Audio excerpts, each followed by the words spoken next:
All right. You look great. For the for the chapter 24, I thought we're Hold on. I'm going live. Give me a second. Go live.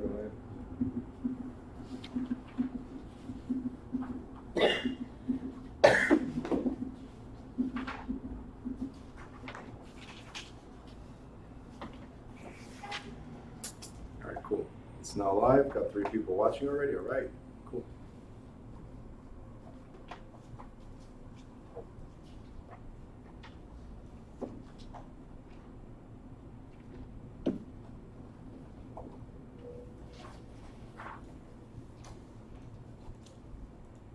Okay. Cool. So we are now live. Go ahead. What's your question? for the chapter 24, question 39. I thought we're supposed to disclose like everything. So, in this question. Let me get there. Hold on. Chapter 24. Chapter 24. Yeah, chapter Okay, so that's going to be tomorrow. We're going to do anything chapter 24. It's going to be tomorrow and Friday. We're actually going to go over every single question there. Okay. Okay. So let's skip that one for now. Okay. I need to. I don't want to go into it because I'm actually going to take this 110 questions from practice exam A and practice exam B, and that's going to be our Thursday and Friday. So do everything but. I'm not going to be here tomorrow. Is that practice exam B, right? Oh, the one that I'm going to ask is it? Okay, so Because I didn't do P yet. then you'll be here Thursday. All right, so can we skip that one for now? Next question. Or was that the only question? Yeah, but I have it as, because those are exams. So I have it as set up for Thursday and Friday. And I have people coming just for the exam. Why are we doing the test only Thursday? We don't do it like Monday or Tuesday, like. Why don't we, because I want to give you enough time to review. Because we're not going to be here Monday, Tuesday, or Wednesday, correct? And you have to treat it as if you were. So still take that time to study. The reason why I don't do it right away is because now it's the opportunity to actually review everything. I know some of you didn't even touch the book throughout all this time, the 4 weeks. So now is the time to try to go over as much as you can. And that reflects in the test exams you guys did. It reflects, I'm not saying you didn't touch it, I'm just saying it reflects where you are and what you need to do. So if you saw the results of your exam, it shows what the correct answer was, what you answered, right? So, and after you read the answers, it's kind of like you can look at it and say, well, now I know why, because I didn't see the comma, I didn't see the letter, I didn't see this. And most of the times, the reason why you guys fail, most of the times, is because you failed to read properly. So once you review them. I took my time, but like the question itself, it was very hard for me to understand. And that's what I'm trying to say. It's not, I didn't say that you didn't take your time, I'm saying you did not read it properly. It's two big differences, right? So taking your time is great. You slow down, you pause, you try to understand, but if you don't read the question properly, it doesn't matter how long you take to answer, you're still gonna get the wrong answer. You got it? But now that you have the answers, you look at it, just like I'm doing here, like when we go over the practice exams and we, you guys answer, you raise your hand, whatever. Some of you raise your hand and answer the wrong thing, and then I explain why. What triggered in the question for that to be the answer, right? And those are the things. The little things like all of these but, or the excepts, or the commas, right? Or sometimes you just skip the letter because you were taking your time, but you weren't paying attention. You got it? So. Because when I do it in the book, I do get a few wrong, but not that bad. And then what I did yesterday. It was like, hello. Oh my God, where am I learning? It happens. Oh my God. It happens. All right. So let's address questions real quick. Can you explain to me, do you have my test with you or do you want my?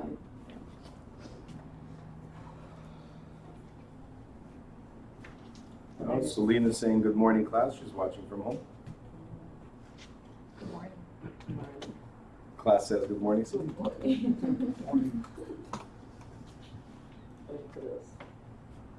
Yeah.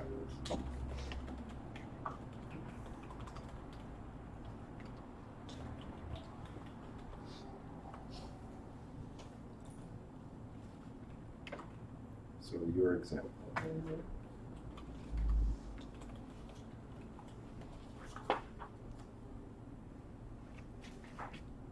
I just want to make sure I don't put it on the screen. I don't want anybody to feel a certain way. To me, go for it. Sure. So this is the result. Do we see like the result ourselves, or you have to send it to us? I sent it to you. Oh, I sent it right to your email. um,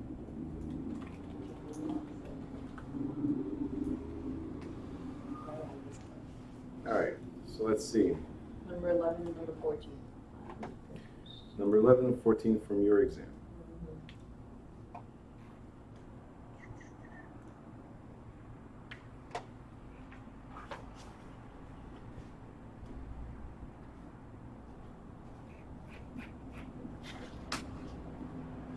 All right.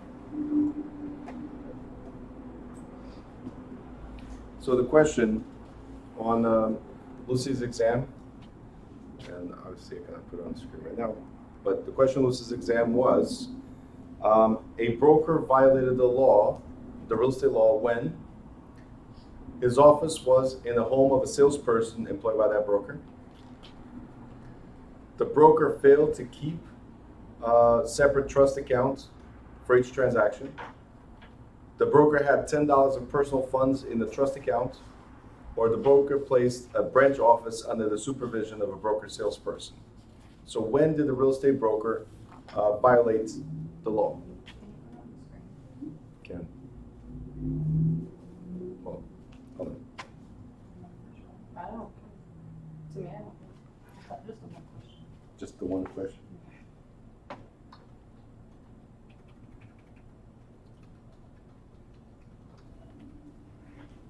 That's.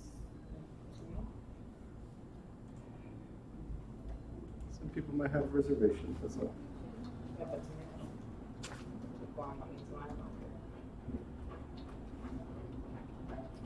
Let me see.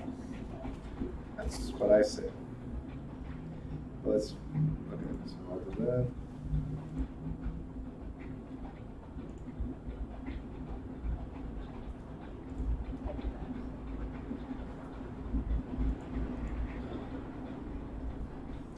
I'll skip real quick the results. Wow. You okay? You were there, you saw it? All right. So this is the question.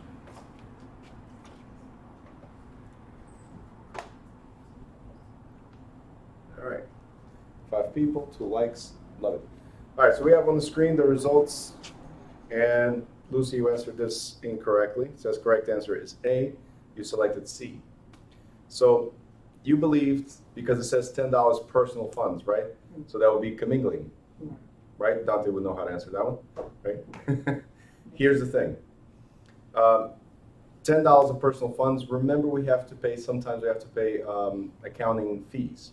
So for the checking account to be open, or the trust account to be open, there are fees. So I have to put funds in there, or might have to put funds in there. But it says personal funds into the trust account. Good so far? Great. The thing is, here, the issue we have is right here. The New Jersey Real Estate Commission does allow you to have, if you're the broker, so meaning broker of record, allows you to have your office in your own home. But it says that my office was in your home. That is illegal. It cannot be ever in a associate. See, Celine just got the answer. Broker cannot have business in a residential home. So, Celine, it could be in a residential home, but it has to be my home. It can never be yours. It has to have a separate entrance, absolutely, right? It must be visible from the street as well. Correct. For the broker's home. It could be in the broker's home. It's just so you don't have the cost of renting a space just for the brokerage, especially when there's one-person brokerages, and there's a lot of them. These are the really first few chapters, right? Yeah. That'll be chapter 2. When we talked about main office and branch office. So it's right in the first page of it. Got it? You gonna go for the other ones? Go for it. Go for it. That's correct. Let me see if I can just go to the incorrect questions.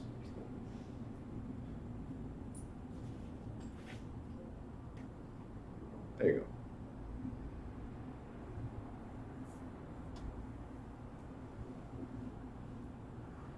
It says right here, one of the disadvantages of real estate investments is leverage, inflationary edge, liquidity, or income. What is liquidity? Being able to take money out whenever you want. Like your checking account is liquid. You might not have money, but it's liquid. It's easy to go for. Isn't income the same way, same thing, income? I'm sorry? Income.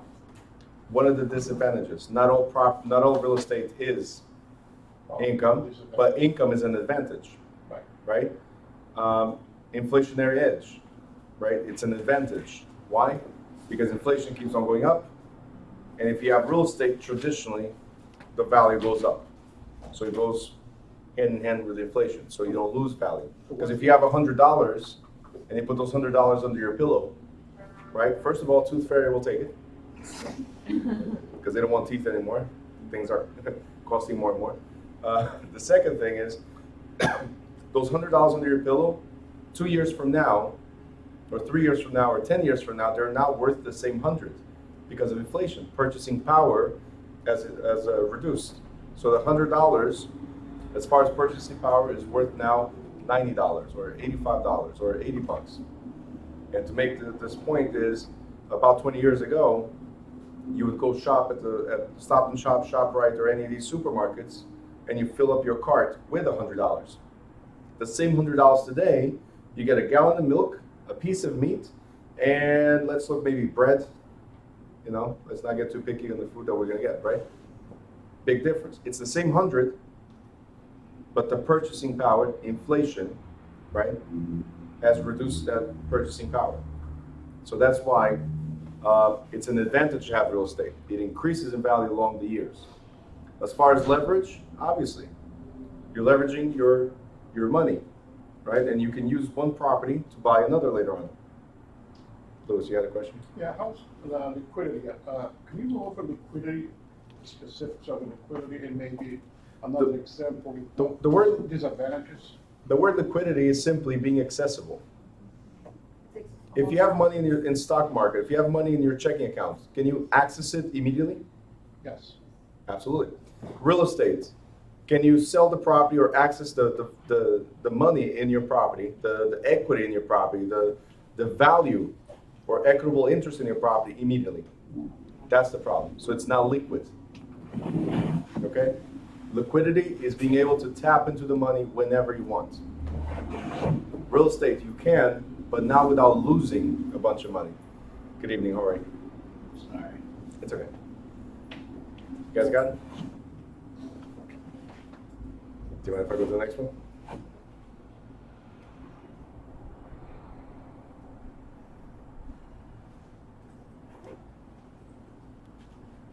So question number 3 of yours. By the way, it's not the same in everybody's exam. Question number 3 for you could have been question 18 for you. Or maybe not at all. Because I have a big database of questions, so over 600 questions. It just pulls random questions from each category. So you might not have the same questions. That's why it's important for you to try this practice exam and you get the response. On the Facebook page, Facebook group, there's a link there for that. But I can show you during the break. I'll show you during the break, don't worry. I got you. All right, so question number 3 says, and by the way, these questions are very similar to the structure in the state exam. So if you had difficulty at home doing this, It's the same thing. Same thing. So structure-wise, right? I'm actually working on a brand new set of questions to add. So it's even closer to the exam. I'm trying to get as close as I can to what the exam is, so when you guys go, you're ready for it. Now, it says after real estate has been sold by the state or county to satisfy delinquent tax lien, the defaulted owner usually has the right to what? It's very simple. Have the sale canceled by paying back taxes and penalties, pay his or her creditors directly and have their liens removed, redeem the property within the time specified by law, or record a notice of non-responsibility for the unpaid taxes. There are two very similar answers. Yes? Which would be possibly correct, which is B and C. So I understand why you would be tricked by it. But it's already sold. But it's already sold. So you have 10 days if it's a regular foreclosure, or you have 6 months if it's taxes and publicly owned, right? Or if it was a private entity that bought it, you have 2 years to pay back with interest. So after it's been sold, there's always a redemption period. You got it? After it's been sold, there's always a redemption period. Yes? What page? No page. Oh, Yeah. This is the test that she did online. Oh, It's my test. Sorry if it's a tough one. So before being sold, you still wouldn't be able to pay the taxes and penalties, so that it wouldn't get sold? Yeah, before it gets sold. Right, exactly. Yeah, but it says Right, has I been know, it's sold. been Yeah. sold. But I was just asking, I'm just curious. No, absolutely, you can.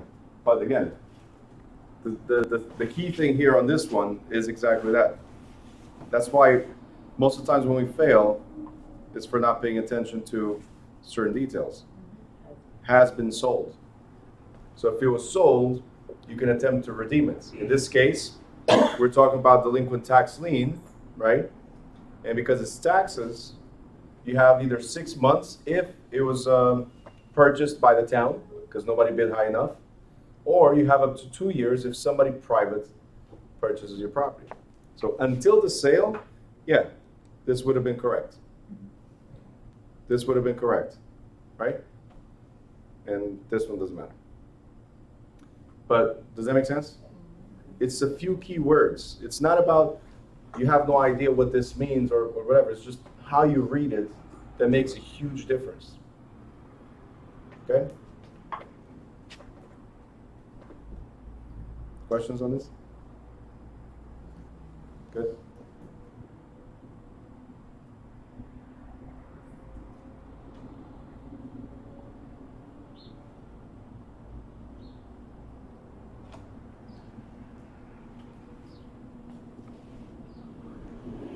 Okay.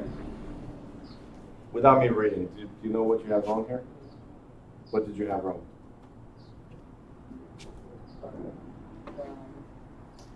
One specified capacity has to be above all others.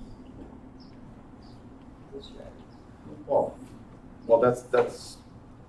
But what did you have wrong? Why did you think this was? Sorry. Why did you think that this was the answer? The question was fiduciary. The question was not about agency. The question was not about universal, general, or specific. The question was fiduciary relationship. Fiduciary means trust and confidence. Somebody entrusted you with their property, with their assets, their money. And therefore, what do you have to do when that happens? Always put the principal's interest. When you have fiduciary duty, that means you represent somebody. It's their interest first, and then you.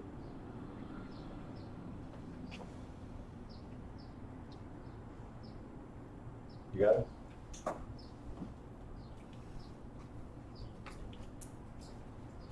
Questions? No?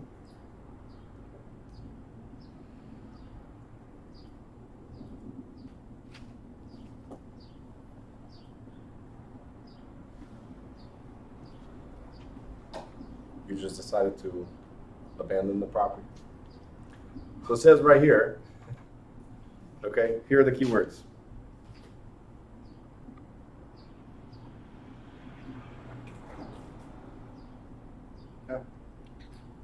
Wrong. Okay. It says right here that the landlord fails to provide heat. Is heat an essential element? Yes. Of course it is, right? Because without heat, especially in the winter, you will freeze. So it endangers your life, health, and safety. See, again, keywords that you need to pay attention to before anything else. What I know is that you got stuck on forced to vacate. So forced to vacate, right? You abandoned the property, something like that, right? Okay. The moment we talk about failing to provide heat, what you can do is there's two types of evictions. There's the actual eviction and there's a constructive eviction. And eviction simply means get out of the property, right? And you might have some liability if you're just being evicted, meaning you might have to pay back whatever it's unpaid or whatever destruction. And then there's constructive eviction, is where you let the landlord know, hey, you failed to keep essentials. So you endangered my life, health, and safety. Therefore, I'm out. So you give notice to the landlord that they're breaking the contract. It's not you, it's them. So if you leave, they can come out. He can't come after you for any unpaid lease or rent. Does that make sense? So two types of evictions, constructive and actual eviction. If landlord breaks their promise, which is to keep in habitable condition, right? If they break their promise, you can do constructive eviction. Move out and cease paying rent. Good? All right.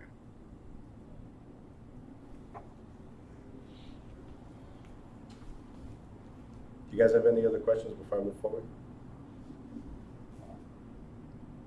Louis? Well, how about lesser's negligence? Well, it's because of lessor's negligence, it's the landlord's negligence that this occurred. But the abandonment or negligence is not what the actual term is called. It's eviction. Because again, eviction is a dispossessed proceedings to get you out of the property with consequences, or in this case, without legal consequences to your part as the lessee. Okay? So evictions part, it's like landlord's throwing you out, that's what. Yeah, if it's this one.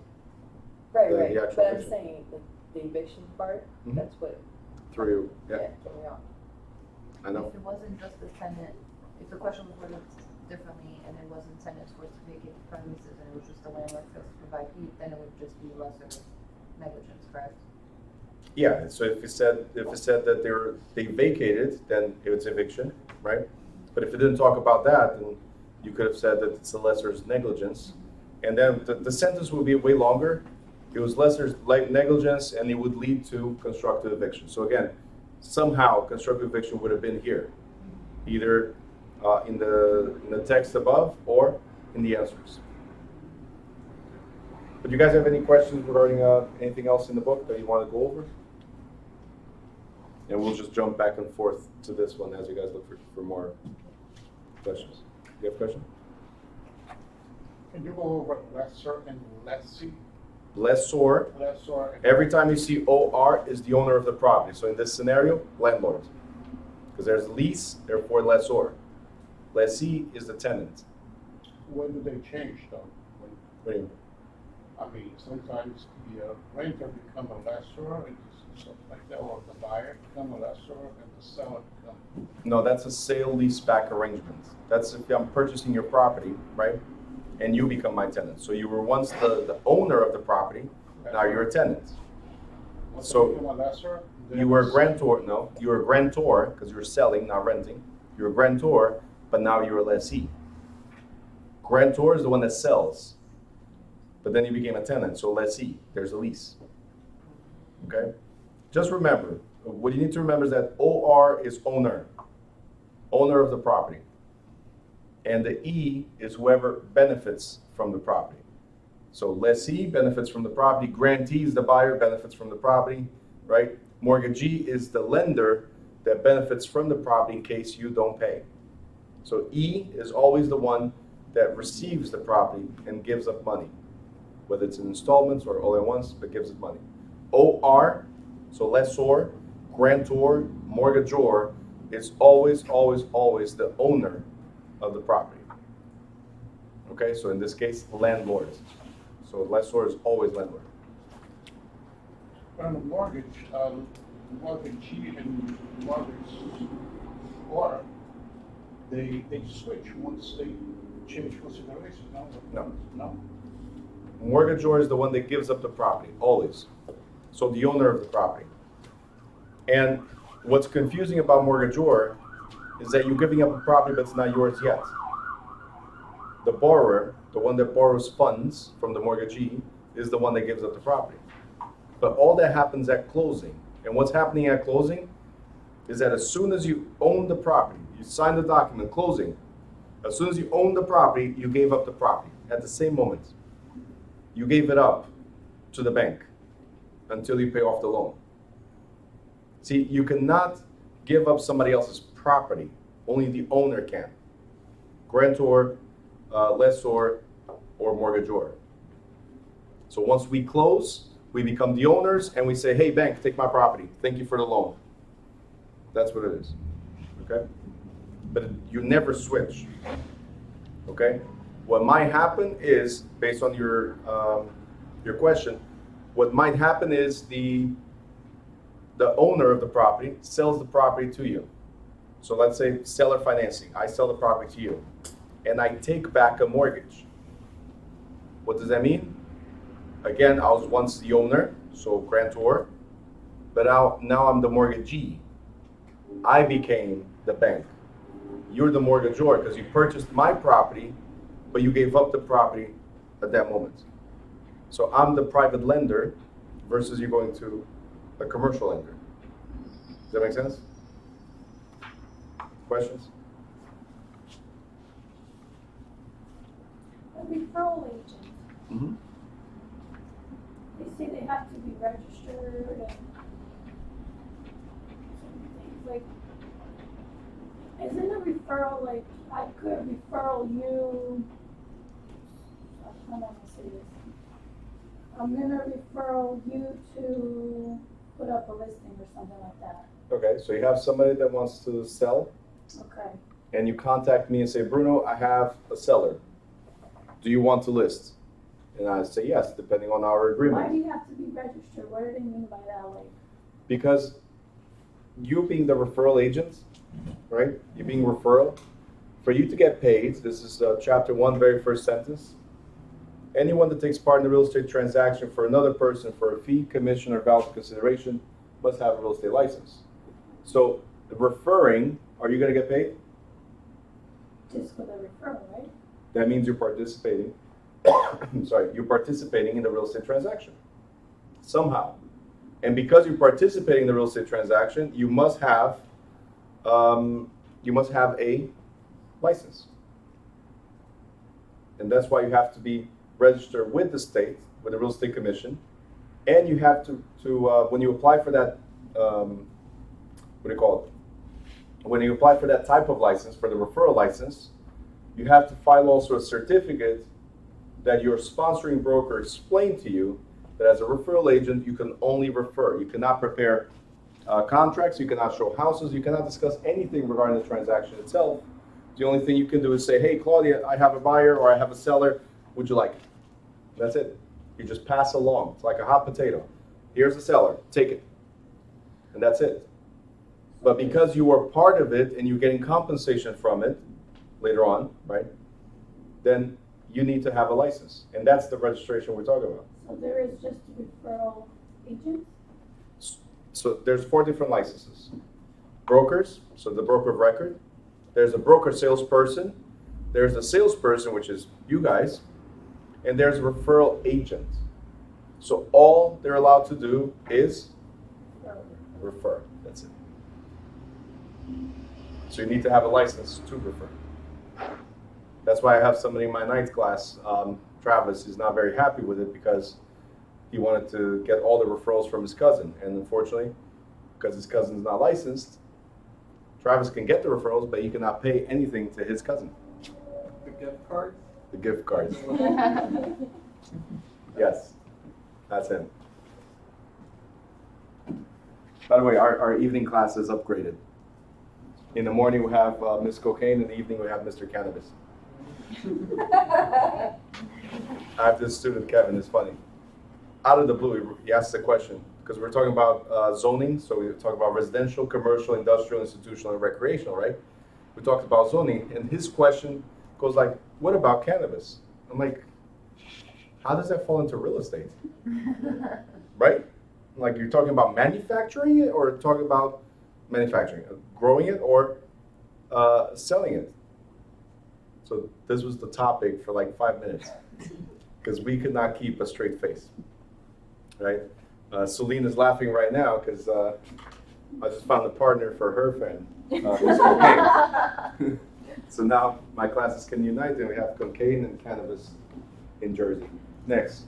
And that's recreational zoning, right? No, it's for recreational use, as I explained last night. But if you're selling it, then it's a business, therefore commercial. If you're growing it, then it falls into industrial or manufacturing, production, right? If you're consuming it, then it falls into recreational zoning, but you might get arrested in that zone. All right? Next. I think I got that one wrong for the, Cannabis? no, for the referral agent. You had it wrong? Well, they don't exist anymore, right? Referral agent. So the referral agent as a license? No. It's You're a salesperson working under a referral company. who decides to. Yeah, so you choose, like, I'm the broker, as an example. I have active agency and I have the referral agency. You choose, Dante, to be a referral agent. Well, so your license is salesperson. I'm gonna place you in the referral agency. You got it? Right. You'll never be part of the active agency until you decide to change your status with the real estate commission and then move you to active. Which you can do as a salesperson, you can refer. Yeah, So it doesn't make sense. it does and it doesn't. See, the thing about referral agents is that they don't pay fees. So they're not part of the MLS, so then they don't pay MLS fees. Because they're not participating in real estate transactions directly, they cannot be forced to be part of the National Association of Realtors, because then they cannot be called realtors either. You got it? So that's a yearly fee that they're saving. So depending on how active you are, you might want to be just a referral. To me, still does not make sense, because one referral pays for all your fees if you do things right. Even a rental referral might pay for most of your fees. You see what I'm saying? But every person has their reasoning or of why they're doing certain things.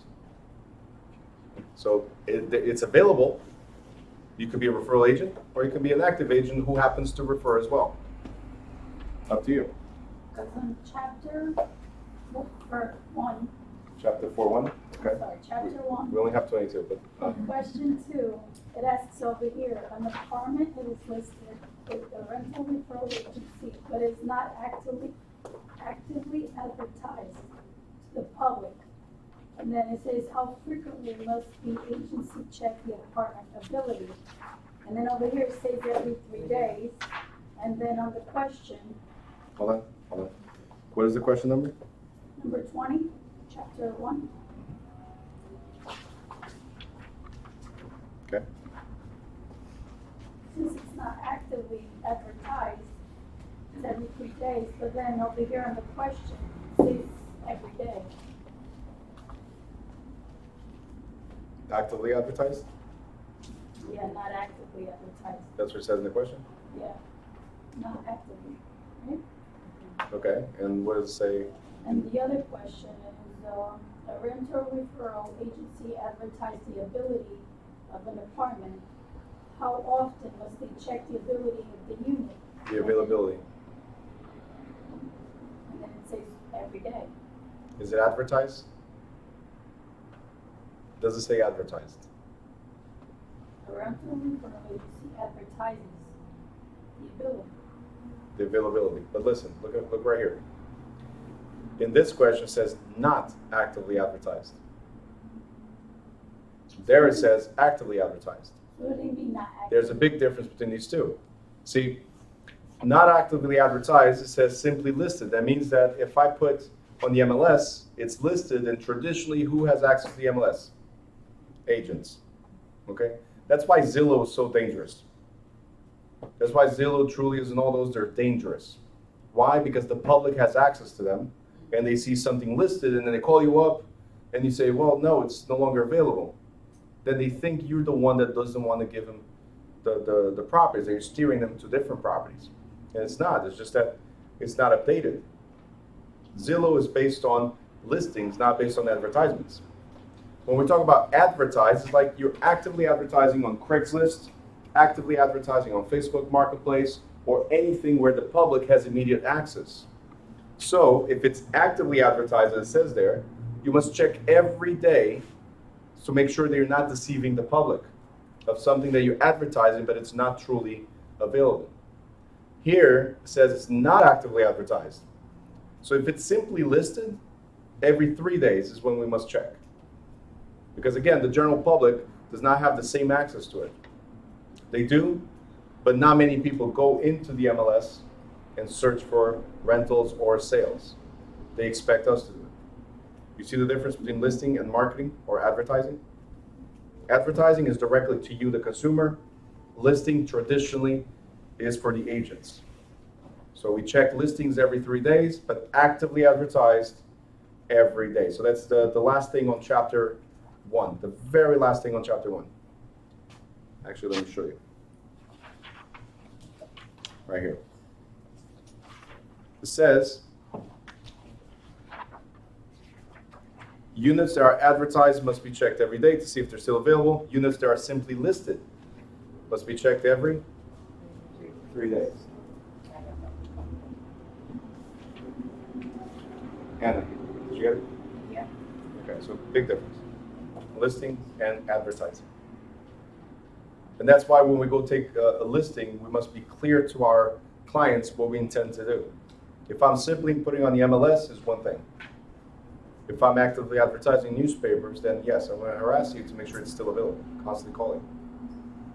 Right? Because the moment it changes status, I have to drop my advertisement. Otherwise, it's considered false advertisement.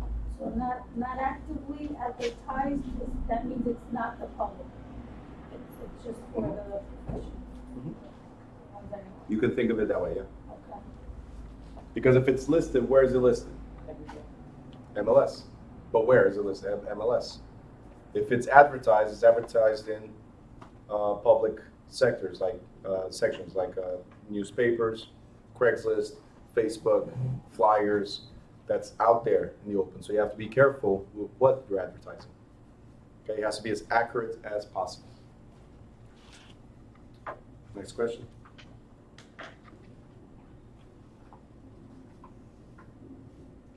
Whoever's at home, if you have questions, you can always post the questions and I'll explain as well. Got 4 people watching, so take advantage to ask questions.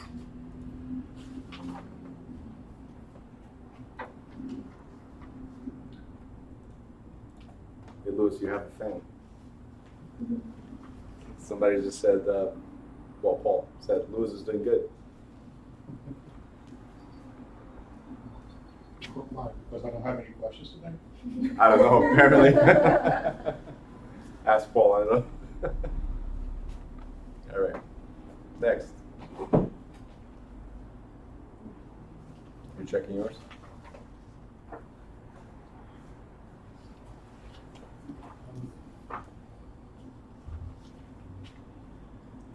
You want to check yours? No, do you have any specific question you want to address? Something while you were doing the exam this morning you had? 6 o'clock. Huh? 6 o'clock. Yeah, that's nuts. I just noticed you really. I also have the one that it says, what is effect of an oral listing? So an oral listing is it's enforceable, right? In this case, it's not unenforceable. I thought oral listing would be enforceable. You had to put it up in writing in 5 days. 5 days, but it's not enforceable. The real estate commission and the MLSs require you to, within 5 days, to put it in writing. Because otherwise, can you sue for commission? Okay, but oral listings, they're not, so if you go back So to, when they ask you, what is the effect of an oral listing, you say unenforceable? Because it's not in writing? hold on, let me get there. Right here. If the agreement is entered into orally, the broker must deliver a written memorandum of the agreements to the client within 5 days. And with an oral agreement, the broker cannot earn a commission if he or she effects a sale before the memorandum is delivered to the client. Okay? So in your question, so that was the very first page, chapter 10. In your question,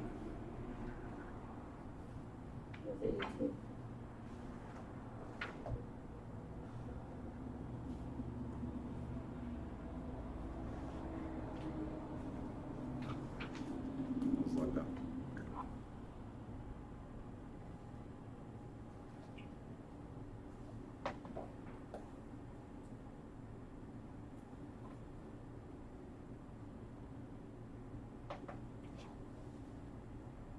You said 82?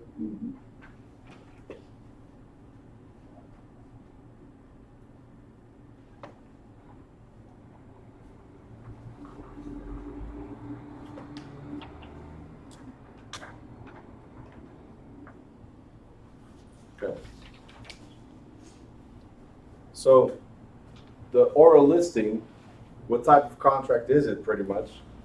Right? Is it enforceable, unenforceable, void, or exclusive? In this case, it's not enforceable, it's unenforceable because you cannot sue for commission on something that you don't have in writing. So it's unenforceable. You've selected enforceable, right? The listing is valid. It's in the market, right? But if somebody comes up and sees the property within those 5 days, right? Can you enforce it? No. After 5 days, that listing is not valid because you don't have a written agreement. It must be done in 5 days. So it's a valid listing for those 5 days, but it's an unenforceable listing, okay? Because it's oral, it's verbal. And we did say that every listing must be right here. New Jersey statute of fraud stipulates that to be entitled to a commission on a real estate transaction, the listing broker must have a written authorization to act as a client's broker. So if you have verbal, it is a valid listing, it's just an unenforceable listing. You got it? North, south? Yeah. Okay. How about 78? It was a good year. I wasn't around, but it was a good year. Let me just clear this.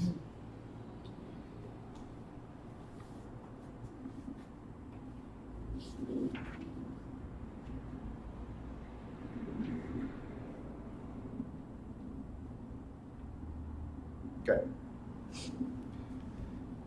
All of the following tests are tests to determine the fixture except. So this is chapter 5. It's the very last thing on chapter 5. And the tests of a fixture are Maria, right? Method of attachment, relationship of the parties, intention of the items, intention of the parties annexing the item, and the adaptation of the article. So if you look at this, it says all of these are tests of a fixture except the size of the item does not matter. Doesn't matter if it's a key. It doesn't matter if it's a TV. It doesn't matter if it's a wall-to-wall carpet. It's not about the size of the item that will determine if it's a fixture or not. It's method of attachment, It's the adaptation of the article, relationship of the parties, and the intention of the parties annexing the item. Because there's certain things that, like, for example, the key, it's not attached to the property, it still belongs. But it has nothing to do with the size of the key, or the rug, or the TV. It's not the size of the item that's attached or not attached, is what's the intention? What's the relationship? What's the attachment that it has? And in this scenario, the front door key, right, Belongs to that. belongs. So it says, look, I don't think you're paying attention to one thing here. It says, all of these are except. All of these are except. So we have, the only thing that's missing here is R for Maria, relationship. But we have M, A, R, and then I, A, Maria. You got it? Size of the item has nothing to do with determining if it's a fixture or not. So let me ask you something. We have light fixtures. Are these different than the light bulbs? They look different, but they're the same thing. So does the size of the item matter for this question? And that's what the question is. All of these, except. All the other methods, all the other answers are valid as far as tests. Are you understanding? Sort of. I know what you're saying, but Okay, so why do you still believe, if you know what I'm saying, why do you still believe that this is the answer?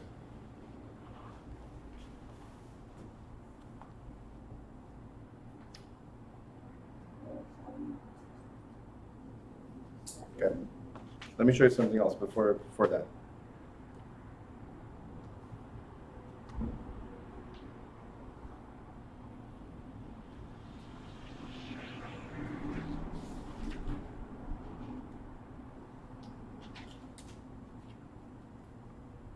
Right here.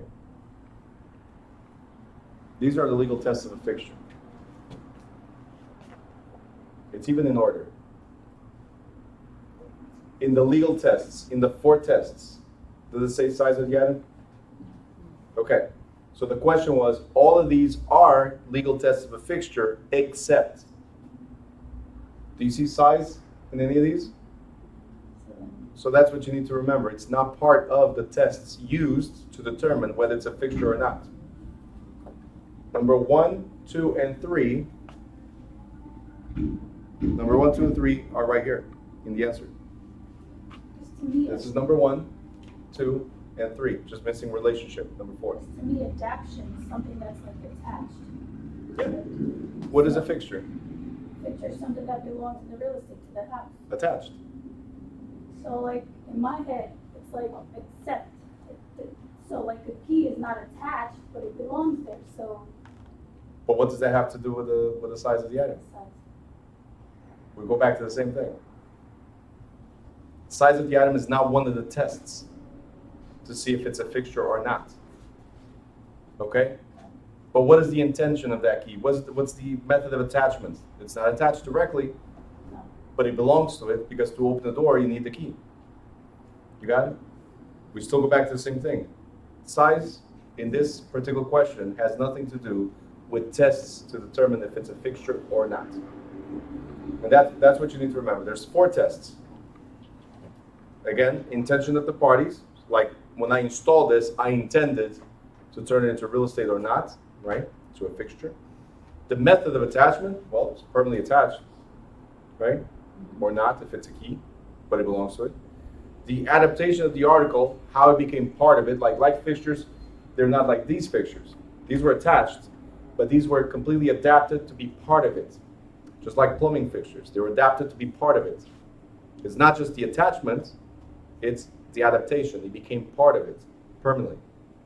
To be removed later on, but there's no intention to remove, right? And then the relationship of the parties is like a landlord-tenant. Did we agree that you could install or not? And as a landlord-tenant, did I give you that authority based on our relationship to do something or not? Does that make sense? But again, the item itself, the size or location of the item does not matter. It's how it was adapted, or attached, right? And the intention of the parties and the relationship of the parties that install it. Okay? Next. I think I saw in one of the questions that the fixture becomes part of the property at one point. Can you go over that, if you know what I'm saying?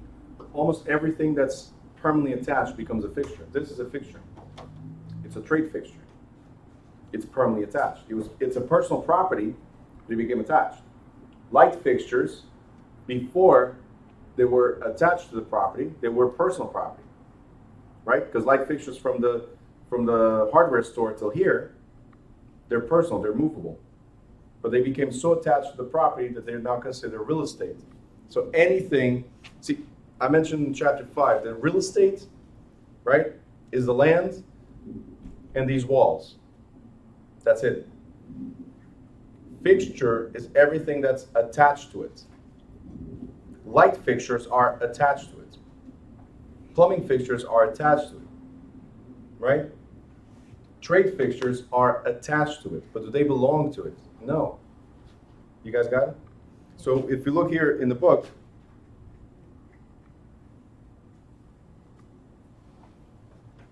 it says clearly, an article that was once personal property but has been so attached to the land or to a building that is now considered to be part of real estate is a fixture. It was personal property, right? TV, but now it's attached to the building. Sorry? Cabinets. So kitchen cabinets, absolutely. It actually says right here. Kitchen cabinets. Are the kitchen cabinets part of the building? No. They're not structural, so no. But they became attached, so they're fixtures. Fixture means it's affixed to the property. Part of the property now. Okay? Our walls fixed to the property. They're structural, it's a little different. Without a structure, can you fix anything to it? No. So think about it a little different. Walls are walls, real estate. Anything that's attached to it, again, heating systems, elevator equipment, kitchen cabinets, built-in dishwashers, light and plumbing fixtures. They're personal items and become attached. That's what a fixture is. So almost any item that has been added as a permanent part of the building is considered fixture. Everything else I have here, personal property. If I decide to put that camera up there and attach it, it becomes a fixture. The question is it a trade fixture, tenant fixture, or real estate? To be real estate, it belongs to the owner, like the light fixtures, plumbing fixtures, the kitchen cabinets, right? To be trade fixture, it belongs to the business, like my TVs, they belong to the business. Tenant fixtures are installed by the tenants, like bookcases, chandeliers, whatever they do for their own personal use. You got it? So fixture is just something that's fixed or affixed or attached or adapted to the property. Good? Louis? Yeah. Next question, Hannah? No? You need I to? think I do. You do? Go for it.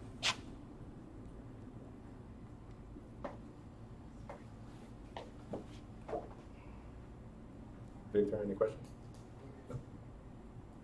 I have a question. Yes.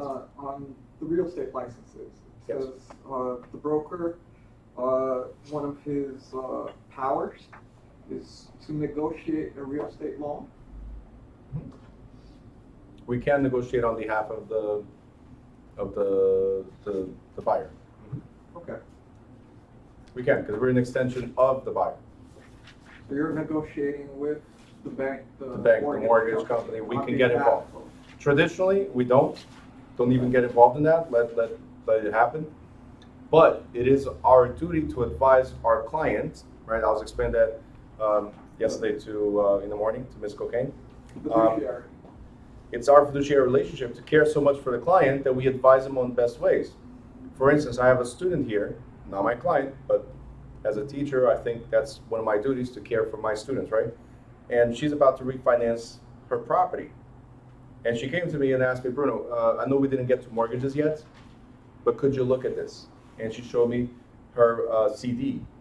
So that's the closing disclosure and explains what her new terms are going to be. She felt the reduction in the refinance was not enough. So she asked me if refinancing was a good thing. And I said, it depends. What is your ultimate goal, right? Because depending on their ultimate goal, whether it's to cash out or to reduce their monthly payments, right? Depending on their ultimate goal, it might be good, it might be bad. She wanted to reduce the monthly payment. The loan that they were putting her into only reduced roughly $200. So I said, you're gonna pay all this, right? It might not make sense, but you have to look at also, it's $200 a month times 30 years. So now it starts making a difference. And then as I'm looking at it, some things did not make sense to me. I'm not the mortgage professional, so what did I do? I called a mortgage professional. And I said, hey, listen, I'm looking at this right now, this is what it says. He asked me 2 questions, I verified, and I told my students, set up an appointment with a mortgage professional ASAP, because apparently you're overpaying here, or you could be putting it into a different type of loan, where instead of $200, you'll save almost $500 a month. Now that makes a huge difference, right? So whoever's refinancing her was putting her into a different FHA program. So again, PMI, or MIP actually, is still there. He can save her the $200 a month of MIP by converting to a conventional loan. A little bit higher interest, but huge savings. And the closing costs were ridiculous as well. What they were charging closing costs for a refi made no sense. Anyway, point is, fiduciary duty, we have to be able to advise our clients. And brokers, right, not just the brokers, salespeople are extensions of the broker, right? Therefore, we have to have the same level of care for our clients. You got it? Next question. People at home are very silent, no questions. For the question 23, the one I did wrong in the test. Oh, hold on, go page 10, number 17. All right, cool. Ella, if you're watching, try to make the comment on the YouTube chat versus the Facebook, because if not, I'm going back and forth. But if you can, keep it all in the chat, and I'll address that one in a second. Yes? The question 23 is one I got wrong. 23 from yours?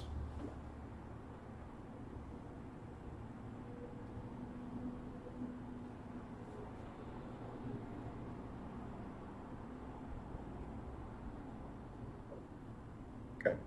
So all contracts, the person has 7 business days to cancel. You selected C. Okay. The difference here, let me get a snippet here from the, okay. It's a subdivision. That's what you need to know. Falls under Planned Real Estate Development Act. Right? And the correct answer is 7 business days. Let me show you that answer real quick. It's both in Chapter 1 and then, more recently, technology is great, isn't it? Okay.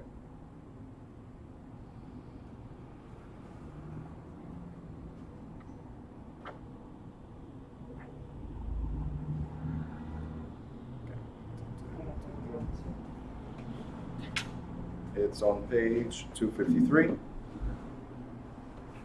It says New Jersey, starts here on 252. It says New Jersey land sales for certain subdivisions within the state, primarily those that involve common elements, so condominiums, co-ops, and planned unit developments, right? And townhouse developments. And for subdivisions with 100 lots or with a homeowners association, the planned, so this is the question, the Planned Real Estate Development Act sets requirements similar to those set in the Real Estate Sales Full Disclosure Act. They have to register with the state, right? But if a New Jersey subdivision falls within the requirements of the act, the buyer again has the right to cancel a contract within. Okay, so just like interstate property, planned unit developments have an extension of cancellation of contract, okay? Regular transactions, 1 to 4 family, not part of a big development, right? You have 3 business days to cancel that contract. If it's a subdivision development, meaning it's not yet ready, it's being developed, it's like a pre-construction or ongoing development, right? Then you have to be given 7 business days to analyze the contract, okay? Because it's not there yet, and it could impact your life in a different way, something that's gonna be for the future, not for now. In fact, the reason why we have to register with the Bureau, both interstate properties and these, was regarding the extension of cancellation of rescission of contract, but also if they were advertised in a language other than English, right? You remember that? Yeah. Then the advertisement must continue in that language. So this is part of Interstate Sales Full Disclosure Act and also the Real Estate Planned Real Estate Development Act. But not just the advertisement, everything should be in that language. Correct. So if you start the advertisement in the language, then everything else, all subsequent forms must be in that same language. Yep. You got it? So you answered correctly if it was talking about regular transactions. But as I said here, because the subdivision, it falls under this, so 7 business days is the correct answer. There you go, S and S. So when it's like under attorney review, they also have those 3 days? Well, no, it's the 7 business days. Attorney review for these contracts is the 7 business days. No, how about for residential, like for 1 to 4? It's the 3 business days. Right, and if, in those 3 business days, you can still cancel? Cancel without any questions. After the 3 business days, it becomes binding, so you have to have a legal excuse to cancel. You don't qualify for the mortgage, or there's issues with title, stuff like that. But within the 3 business days, or in this case, 7 business days, it's kind of like, you know what, I don't feel this anymore, I'm out. It's not the type of contract that I want, not the type of property I want. You got it? Within that period of time. Next. Next question? Fannie Mae loans. Yes. Is that a, Fannie Mae has no loans. they purchase loans? They right? purchase loans in the secondary market, yeah. So what is, can you review that Fannie Mae's, they purchase loan in the secondary market? About Ginnie Mae? Both Fannie Mae, Ginnie Mae, and Freddie Mac, they're warehouse lending agencies, meaning they purchase loans in the secondary market. They don't originate loans. They don't give you a loan, Louis, for you to buy a property. But they'll go to Bank of America and say, hey, you just gave a loan to Louis. It's the kind of loan that I like. I want to purchase that from you, Bank of America. So now instead of you paying Bank of America, you're paying me. What happens is Fannie Mae most of the times hires Bank of America, the one that gave you the loan, and hires them to be the property manager, which we call servicers. In terms of loans, we call them servicers. So for the next 20 years or 30 years, you're still paying Bank of America. Bank of America is passing that payment to me, the owner of the loan. Why would they do that though? See, Bank of America, as an example, let's say here in Newark, there's a lot of demand for loans. Bank of America does not use all their money, right? They leverage their money. But they might need, even if they're almost exhausting their money, they need to keep on lending, right? Instead of people going to Wells Fargo, they stay with Bank of America. So Bank of America says, Bruno, here's a portfolio. Would you like to buy these loans? I need money so I can lend more.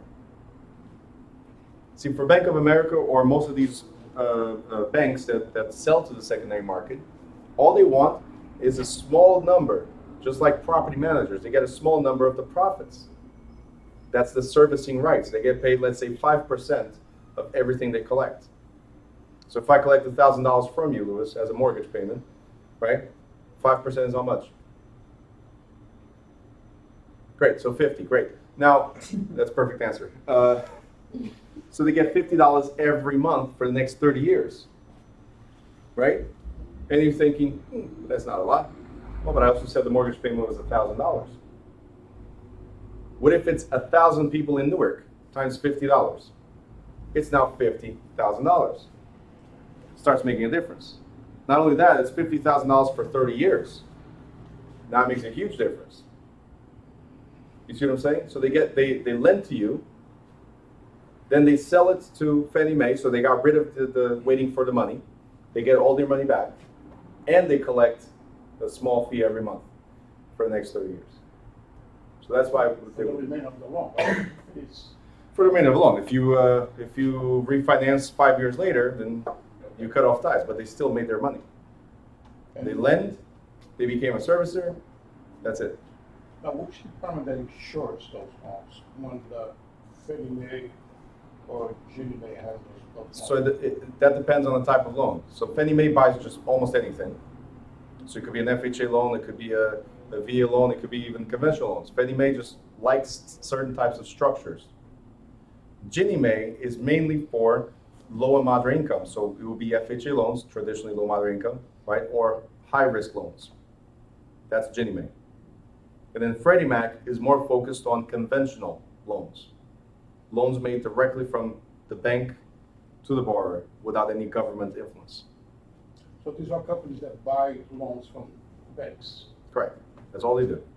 And who's insured those, that type of loans? How is the insurance? So first of all, the insurance is to the bank, not to the loan. Okay. Okay? There are other types of insurance. This is not related for state exam. There are other types of insurance in the secondary market, but each loan issued is an account, and every account of an FDIC insured bank, every account must be insured up to $250,000 at least.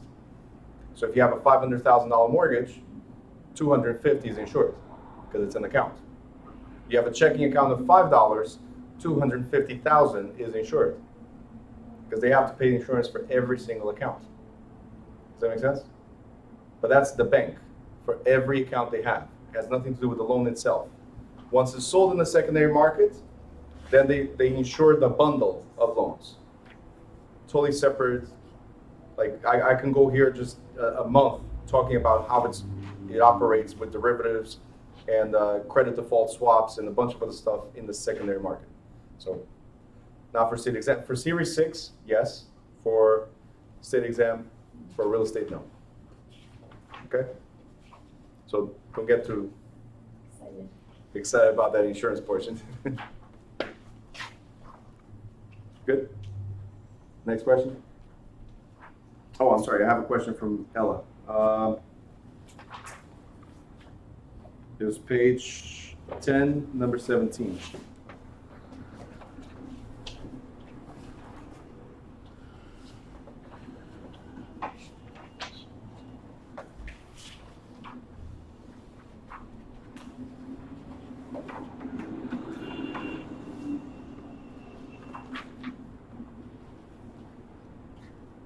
Page 10.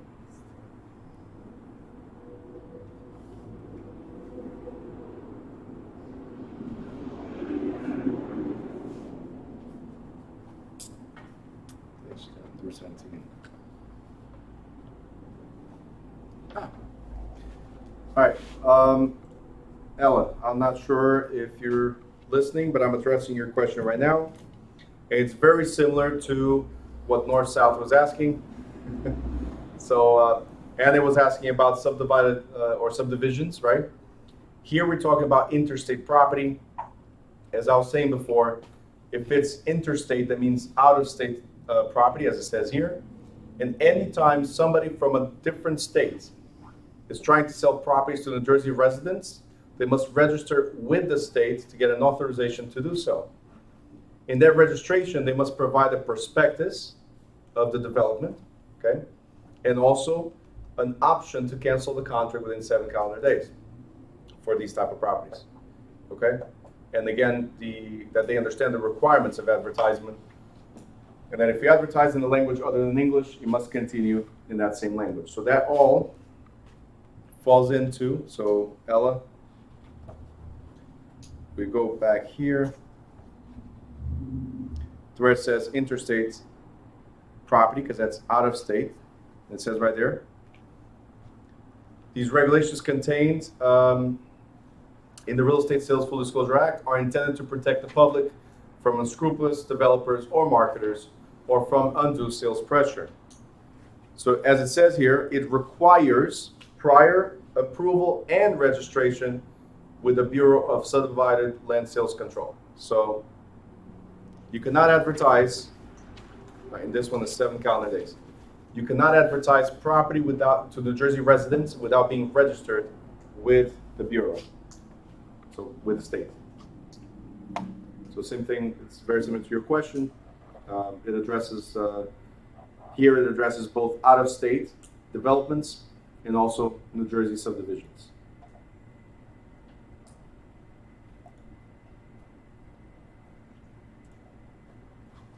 Good? Questions? No, reviewing the same question. Say it again? Reviewing the same question, number 17. There was a section says that, I think it's for a broker, that says that for you to do business in New Jersey, you have to consent to be sued. So that's not question 17. That is, That was part of the answer, one of the answers. yeah, but question 17 is about property. One thing is property, another thing is license. So your question is 7, which is for a non-resident broker to have a license in New Jersey.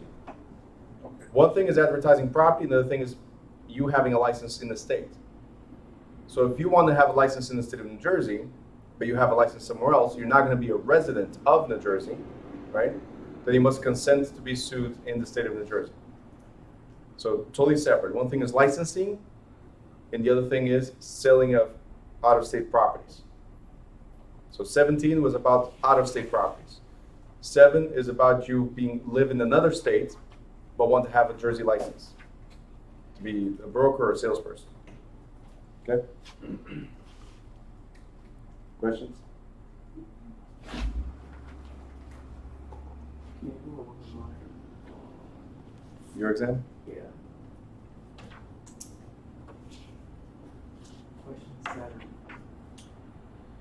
Sort of confused.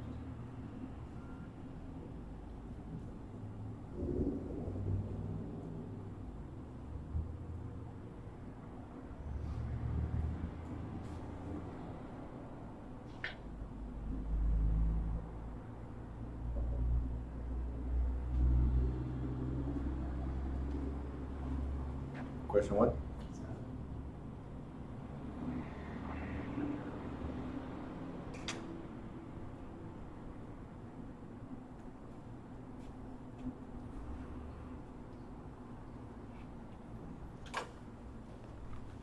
So we go back to Lucy's question. Lucy answered, they cannot have $10 there. So there is an exception to trust accounts, so that's why your answer is incorrect. There is an exception to trust accounts. And the exception is very simple. There are charges that come with a checking account. So sometimes personal funds must be added in order to maintain the account active. We cannot mix our funds with other people's money. But if the only exception is to keep the account. I'm going to show you that in a second.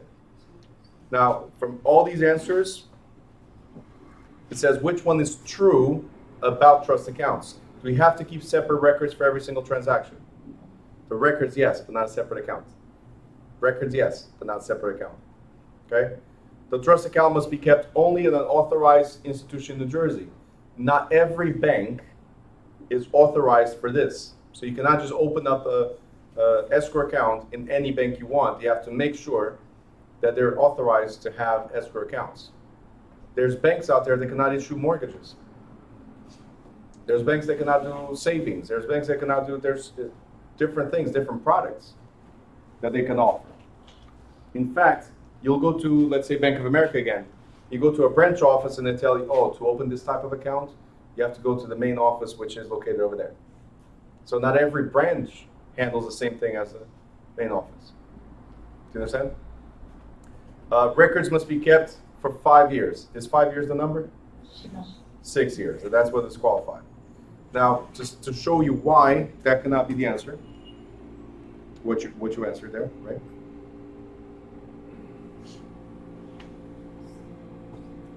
It says right here,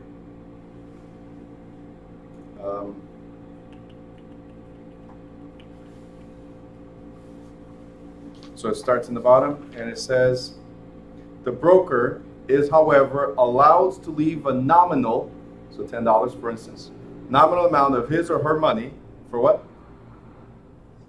Service charges. Yeah.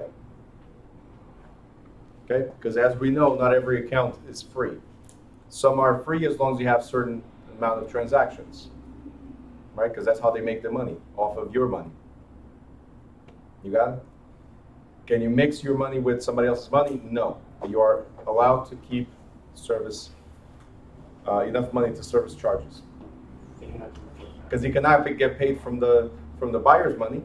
It has to be paid from your money. Got it? Claudia is like very silent today. She's thinking, maybe I should take this course all over again.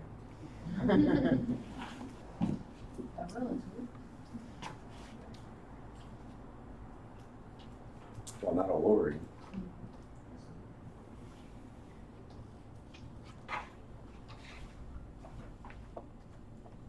Good?